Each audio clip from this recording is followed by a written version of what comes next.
खुलुमबाय गोजोन फुंबिलिनि गासैबो बड'लेण्ड बुब्लिनि अनसायगिरिफोरखौ बरायग्रोबाय।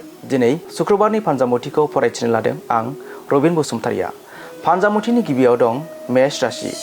मोजां हाबानि थाखाय बयजोंबो सिनायजागोन। नोंथांनि मुङा गोसारगोन। बृष राशि। नंखाय दायावनो सोरजोंबा बदनाम खालामजानो हागौ। सांग्रांथि थानांगोन। मिथुन राशि। नखराव खुसिनि दोहौ जागोन। फुजा आरो सिबिथाय फोरबो खुंफुंनो हागौ। कर्कट राशि।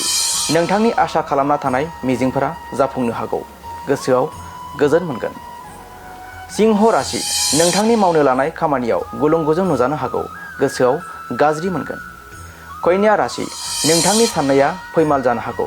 गोसोखौ दुखु मोनगोन। तुला राशि।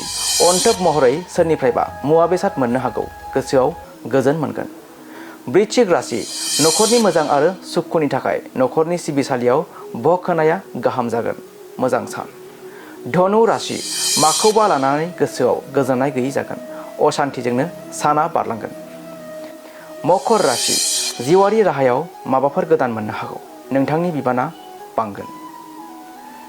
कुम्भ राशि। सोरजिलु हाबायाव गोसो होगोन। देहायाव बोलो फैगोन। आरो मीन राशि। गोसोनि साननायफोरखौ बुंथिना लानो हायै जागोन। गोसोआव उसुखुथु मोनबाय थागोन।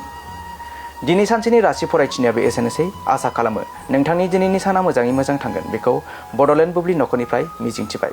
गोजोन्थों।